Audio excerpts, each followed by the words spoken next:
Olá, bom dia, senhores. Tudo bem? Agora, bem-vindos de novo aqui à História Empreendedora Vivida. Hoje uma história bastante interessante, Laticínios Scala. Estou aqui com o Marcel.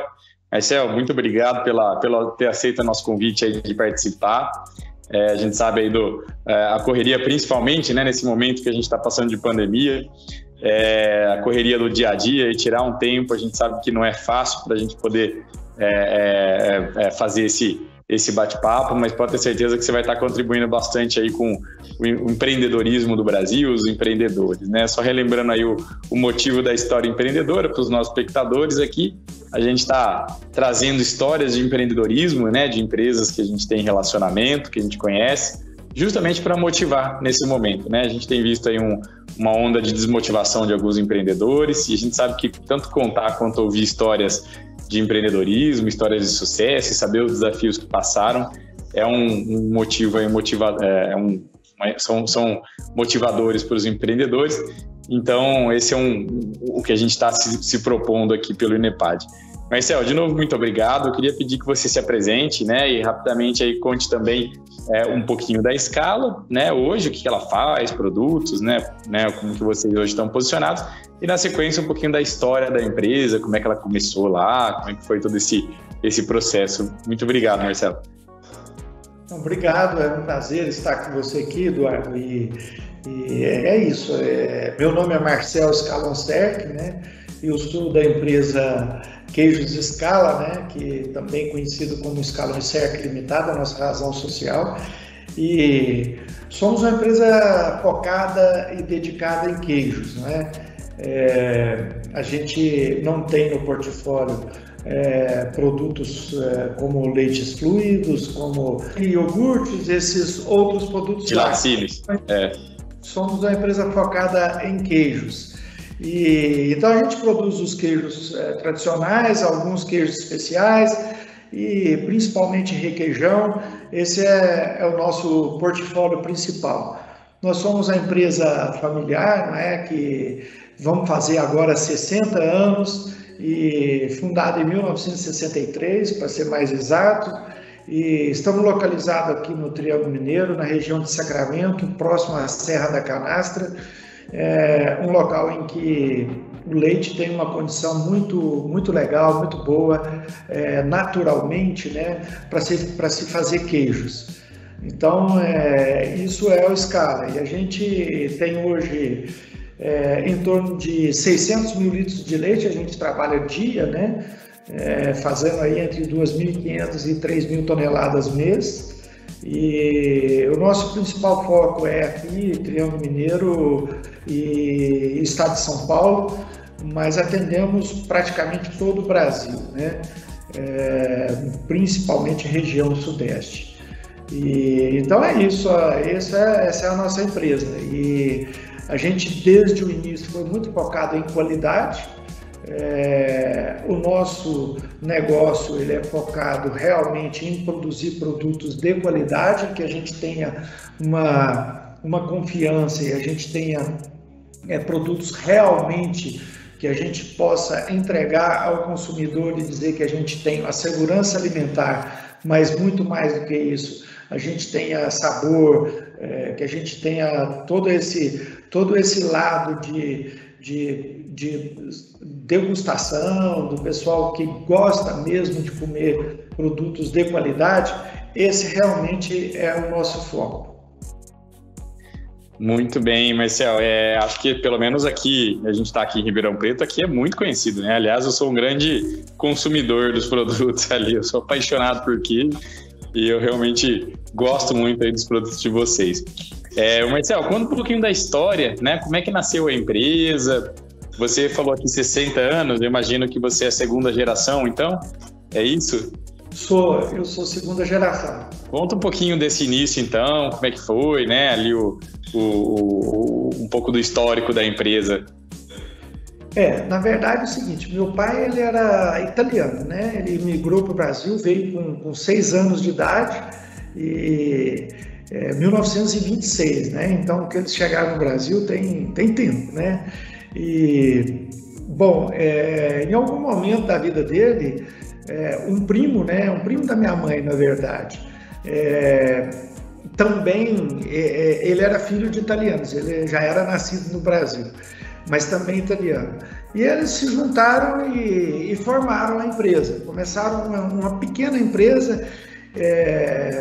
Eles tinham esse primo tio nosso aí, ele tinha uma visão empresarial muito grande, muito boa, e conhecia uma demanda. Ele teve em São Paulo, ele era produtor de café e tal, e ele teve essa ideia, e meu pai acabou comprando também com ele a ideia e montaram o Scala em 1963. Começou muito pequeno, 5 funcionários, produzindo aí 600 litros de leite por dia, né? Então, assim, e já fazendo queijo mussarela e também manteiga, né? Então, assim, foi um início já muito pequeno mesmo, e desde essa época já focado em fazer produto de qualidade, e enfim, conseguiram dar esse início à empresa, né? Então, com muita dificuldade, né, naquele tempo todo. Então, assim, essa é a história lá do início, né? Quando que entrou a segunda geração, Marcel? Como que você veio a integrar aí também o time do Scala? Como que foi esse processo? Bom, depois disso, né, no começo dos anos 70, o meu pai acabou comprando a parte do sócio. Eles estiveram vendendo a empresa e o meu pai falou, não, por esse preço que a gente está vendendo, eu vou comprar. E fizeram o negócio, foi bastante facilitado, ele comprou a empresa. E depois, quando nós fomos crescendo, e meu irmão mais velho também, que entrou primeiro na empresa, meu pai, com o passar do tempo, foi precisando cada vez mais de ajuda, né? E o meu irmão acabou entrando primeiro que eu. E depois na verdade, eu sou médico veterinário, né? Eu sou formado ao UFMG de Belo Horizonte, eu fiz veterinária.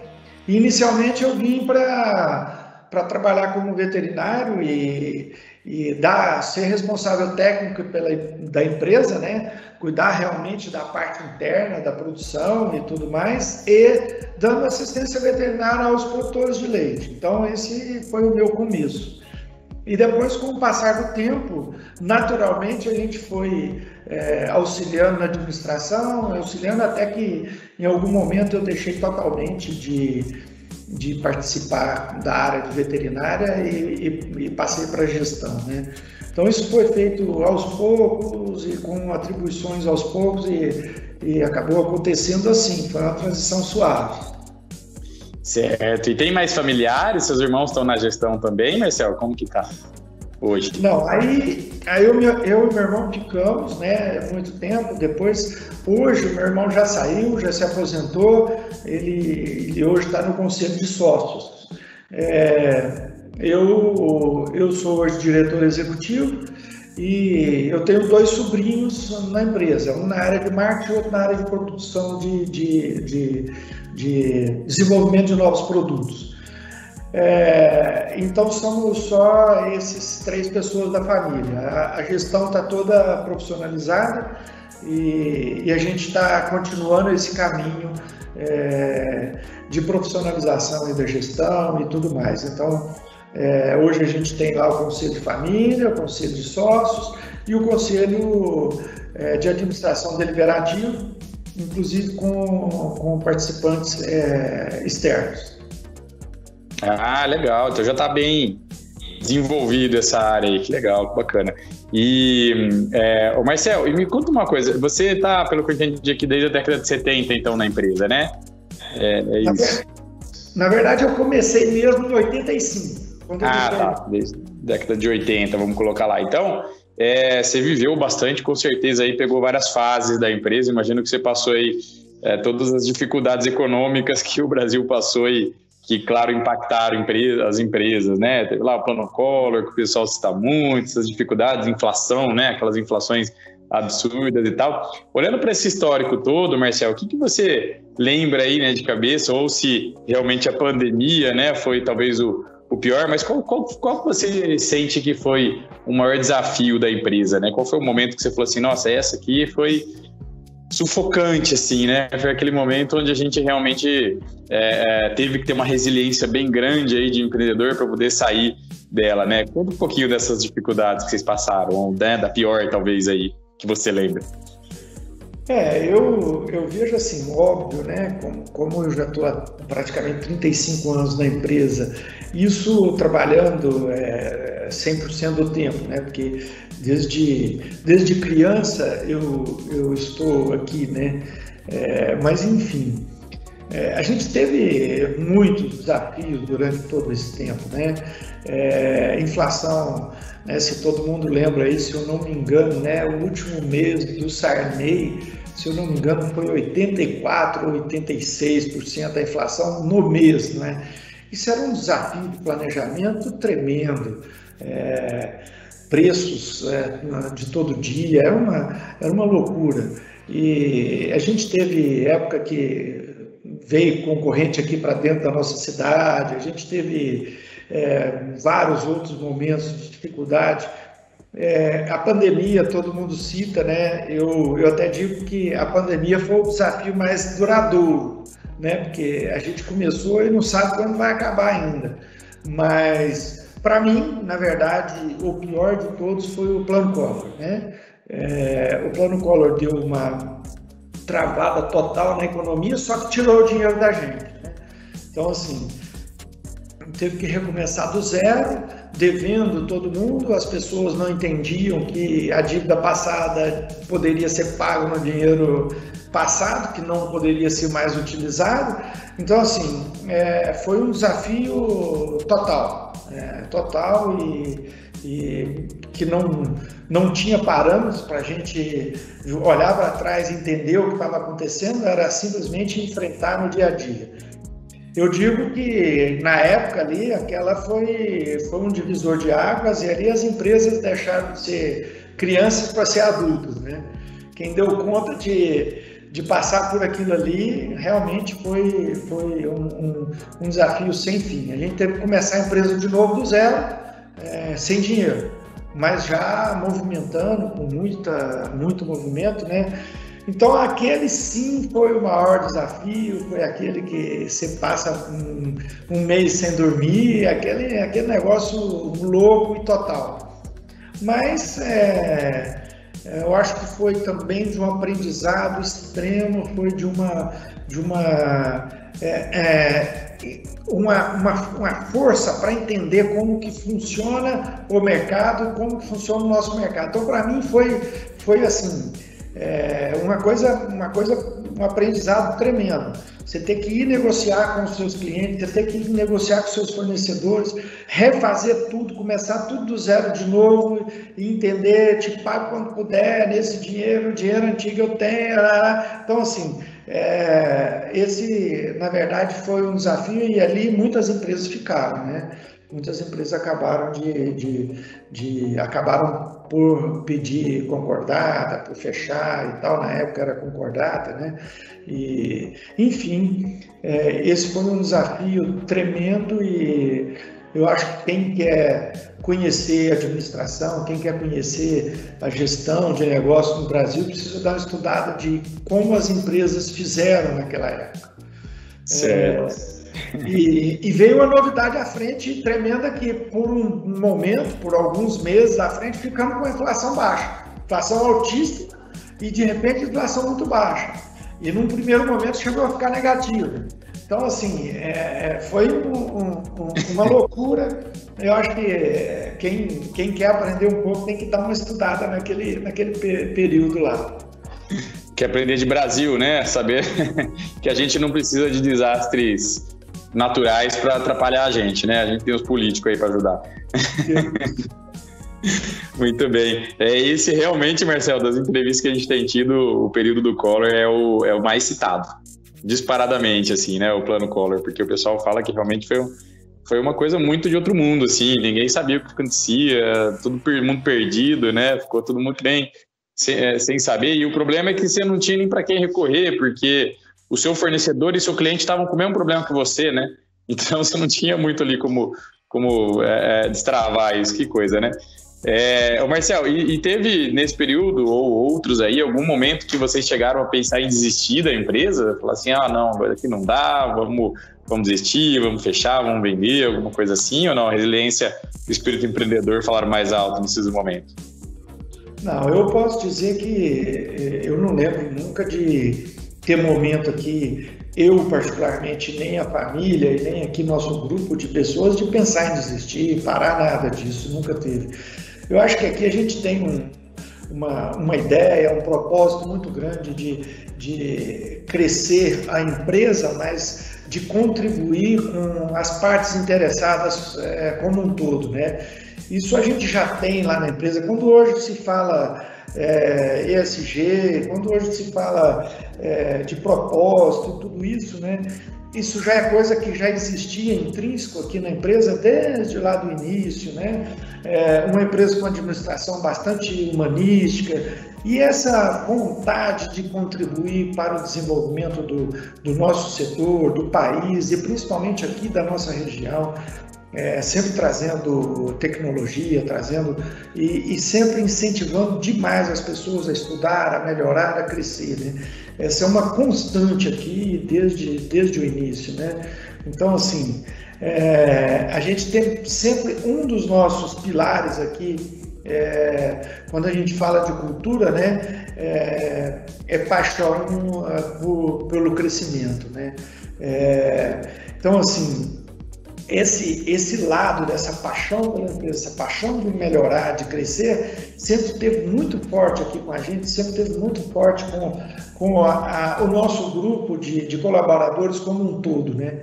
Então, assim, nunca tivemos essa questão de falar assim, vamos pensar nisso.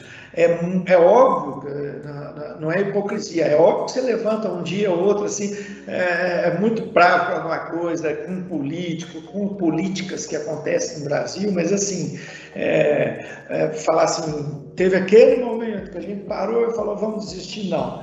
Isso a gente sempre trabalha com muita garra, com muita vontade mesmo, de crescer, de melhorar e de ser cada vez melhor.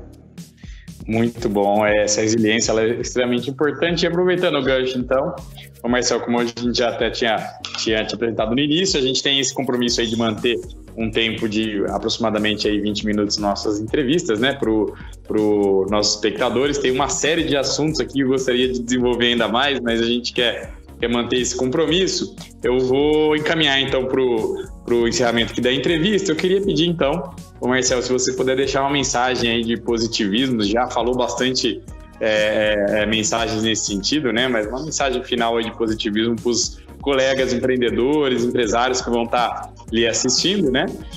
Principalmente para esses que muitos aí que pensam ou pensaram, passou na cabeça aí por desistir, né? E falar, não, desiste não, né? Vamos dar sequência, vai passar tudo isso. Queria pedir uma mensagem aí final e novamente agradecer sua participação, Marcel. Com certeza estou colocando mais um tijolinho aí para a economia, para a gente desenvolver esse país. Muito obrigado. Bom, em primeiro lugar, eu que agradeço muito, Eduardo, de estar aqui, de poder participar, de poder contribuir. Se alguém quiser entrar em contato, falar comigo, trocar ideias, a gente está sempre aí à disposição. Eu tenho dito muito aqui e recebido muito da equipe aqui essa força e essa resiliência para a gente continuar. Covid está aí, nós estamos sei lá, podemos estar no meio ou no terço final. É óbvio que a vacina, por mais ou rápida ou que demore um pouco mais, a gente já vê uma luz no fim do túnel. Agora sim é a hora de perseverar. Muita gente às vezes começa a desistir até da condição de se isolar um pouco mais, de ficar em casa enquanto pode, né? Ir trabalhar, mas as outras coisas às vezes evitar. Agora está na hora da gente perseverar, está chegando no final disso, pode demorar 3, 6, mais não sei lá quanto tempo, Eu acho que a gente vai sair disso, vai sair bem. O Brasil já está demonstrando que está crescendo, o mercado como um todo está melhorando. É hora de pensar positivo, é hora de pensar em voltar ações, e a gente passou desde o início. A gente cortou os investimentos lá por uns 3 ou 4 meses no início, depois a gente voltou a investir, a gente está com uma carga grande de investimento, algumas coisas aí até muito grande. Então, assim, a gente tem uma visão otimista e a gente tem certeza que nós estamos saindo disso e que vamos sair ainda maiores e melhores lá no final. É perseverar, que está na hora de a gente dar uma arrancada final para sair de toda essa pandemia.